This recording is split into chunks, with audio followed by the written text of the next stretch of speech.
Here's Kingy.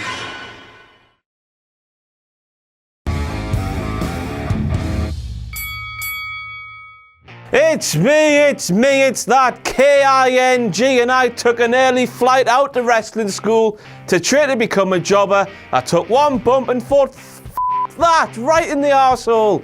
So I've come back to do some WTF moments for WWE Smackdown Live. Just because, and don't you forget this, lads, I'm a sick guy. Now, I bet you're a little bit sick of me harping on about this already, but I'm going to keep doing so until things change.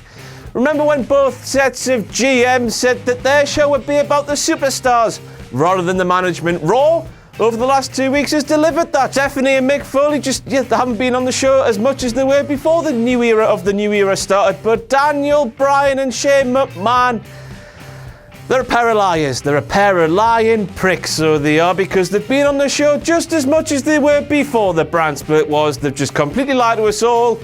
I know they're both popular, but I couldn't give a f***. They've just lied to our faces, so how can we trust them in any other decision they make? We can't. F*** you. Get this right, they finally, good God almighty, they took their sweet time, didn't they? They finally agreed a name for that WWE World Heavyweight / WWE Championship. It's called, drumroll please Chris, fill in the gaps with me doing this. Aye, they've called it the WWE World Championship. I'm shocked they've come to a decision because, you know, for weeks now we've been pondering what it's actually called, but we've finally got there, so bloody well done. How about that moment in the opening segment of the show when Daniel Bryan called Apollo Crews Apollo Creed? In all fairness to D-Bry, Apollo Creed is a better sounding name. And in all fairness to D-Bry again, it's a ton better than calling Apollo Crews Titus, like JBL did a couple of weeks ago on Raw. Or was it Smackdown? I can't remember. I couldn't give a shit. John said anyway. So aye. You f***ed up, Dan.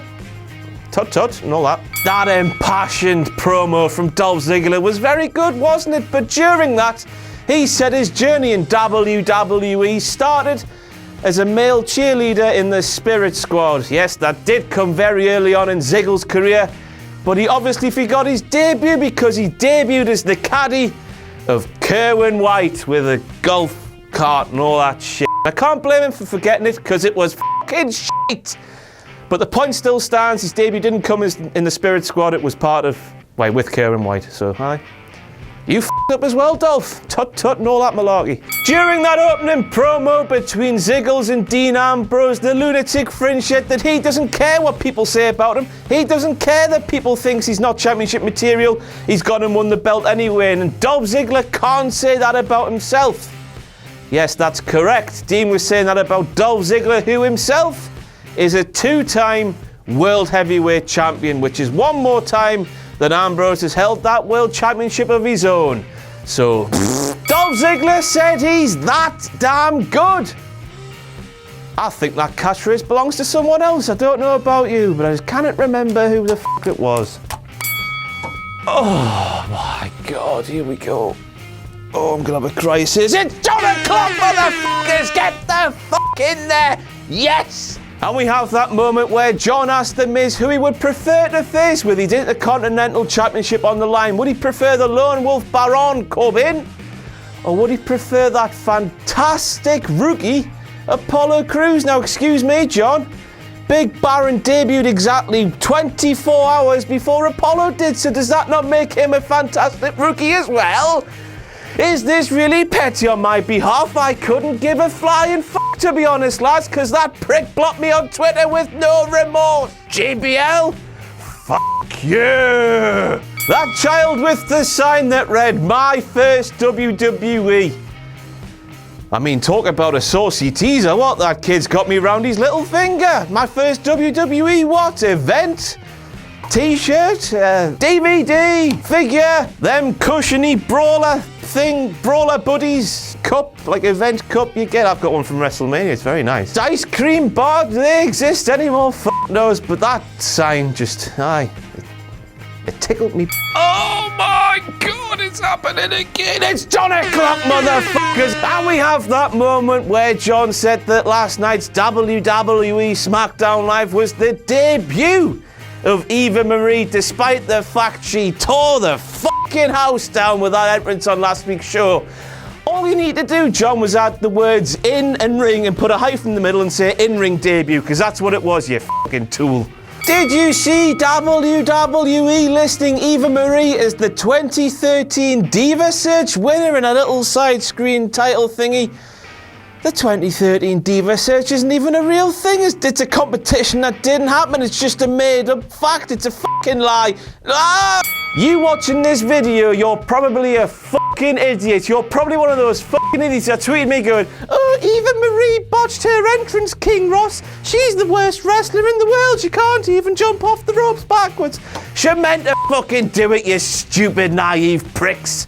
It's called fucking heat-seeking for a reason, for God's sake. WWE knows she's terrible, so they're playing up to this. They're just making an absolute chicken shit on purpose, and they're doing a wonderful job with it. Eva Marie is money. Mark my words. She's nice as well, with a nice set of tatty bojangles. You can take that to the bank from this tatty bojangle. Someone's ringing us. 13,762 and a half. Jesus Christ, you dirty dog. She's got lovely breasts, and you can take that to the bank because I'm a tatty bojangles connoisseur. That's me new gimmick. Because I'm a sick guy. Then we have that guy with the sign that read bad chicken. If I know, lads, I haven't got a fucking clue. It's Otunga o'clock, motherfuckers, and we have that moment where David Otunga said that American Alpha are future tag team champions, even though the tag team championships are on Raw, and there hasn't been an official announcement about WWE Smackdown Live getting their own set, even though the news broke on the internet last night after that radio interview Daniel Bryan did. Should have thought that one through, shouldn't you, David? For someone with a law degree, I thought you'd be more precise with your facts, just not making shit up like the tabloid journalist, broadcaster thing that JBL is. You're better than him, surely. Please, God, say you're better than him. If you're not, we're fucked. Oh my God, this is too much for one episode, but it's John O'Clock yet again, motherfuckers. And that moment where he said that AJ Styles went to wrestle for IWGP for their championship belt, which is wrong.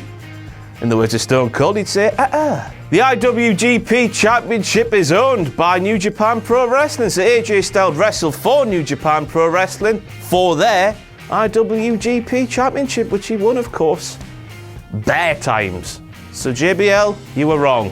And I, as always, am a sick guy. Was this week's WWE Smackdown Live the night of gimmick infringements or what, lads? Because we had AJ Styles on the case this time. He called the children of Nashville stupid idiots, and I'm sure that one belongs to someone else as well. It belongs to me more than it does belong to him, for fuck's sake. I've been using that line for years. But while we're on this subject, I'm going to nick one of his things then and just start the hashtag beat up Jack the Jobber. Get it trending, lads, because it's going to be fucking mint when I finally clock him one in the jaw. So that's right, lads. If you watched yesterday's WTF moments from WWE Raw, you'll now know I've got a hit list of 4 men, or 3 men and a boy. Kevin Dunn, Primate, Braun Strowman, Jack the Jobber. I'm going to beat them all up senselessly, because I'm a sick guy.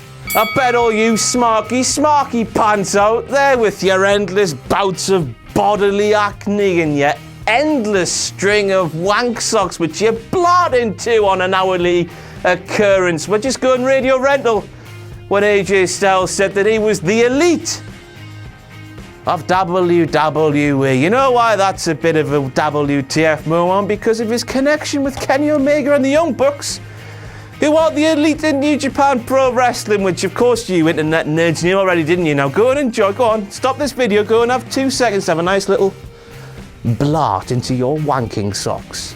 John Cena says he's been here in WWE for 15 years. Last time I checked, 2002 to 2016 was 14 years. Catchphrases were the name of the game on this week's WWE Smackdown as John Cena done fucked up his own. He said honour, loyalty and respect when we've been preaching about hustle, loyalty and respect for about a decade now. I think John's getting a bit too old now, isn't he? I think it's time to take him back and, just... 2 women's matches booked, one between Carmella and Natalya, the other between Eva Marie and Becky Lynch, and 2 no contests. Divas Revolution and all that. Love the women. They're getting fucked over on SmackDown, they really are. It's all about Raw, isn't it? But they are getting their own women's championship apparently, so hopefully things will, get better. But the blue balled us with that one. We want to see some women's wrestling, gave us 2 no contests. Yes, saucy devils in WWE's creative team. What do you like, eh? Now in what was a rather lovely touch on this week's WWE Smackdown, they had those sidebars with facts about the superstars as they walked out of the ring. We had people's accomplishments like championship wins and debut dates and Bojang. We didn't have those sizes on there, but still, they could have been on there. But when Dolph Ziggler came down to the ring, the one thing it said, it said something else at the bottom I can't remember, that doesn't matter. The one key thing it said was that he was fluent in American Sign Language.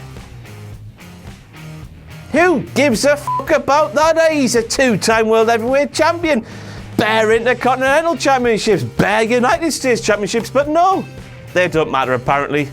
Although there might be that bottom one, because I can't remember what it said. So if it does say that, fucking deal with it. But anyway, I hope this starts a new Matt Fax era on WWE SmackDown. You remember Matt Fax with Matt Hardy, how he liked mustard and stuff like that. It would appear during his entrance. I loved them. I hope they start doing them with Dolph, because that was fucking pointless what they told us there about his sign language.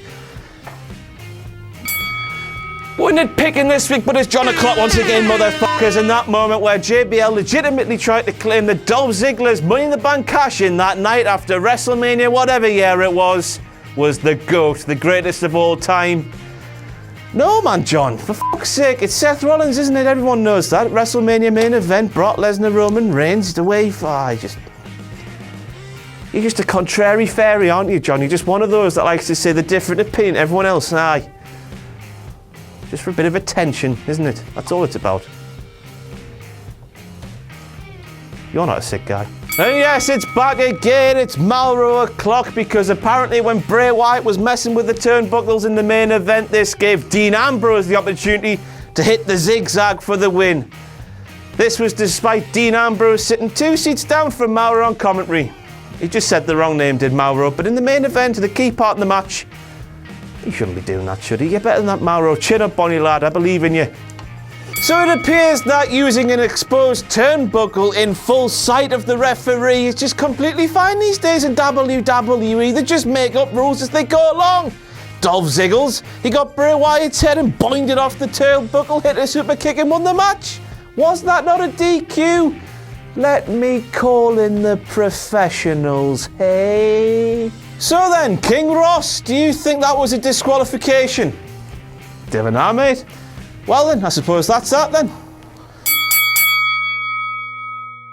So that's it for all the WTF moments from WWE Smackdown Live. I've been King Ross, you've been my loyal subjects as always. Hopefully this one gets uploaded on the right day after the calamity that befell the WWE Raw WTF moments. But that's out of my hands. I've done my job. My work here is done. Bye-bye.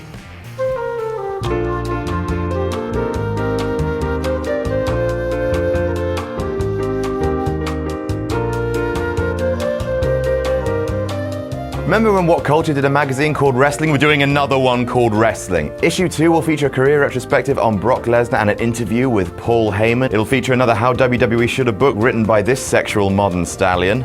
There'll be all the usual top quality articles and artwork, as well as a top 50 list of the greatest SummerSlam moments of all time. Like last time, you can pre-order and buy your own copy in the link below at shop.whatculture.com. Order now to enjoy issue 2 of Wrestling.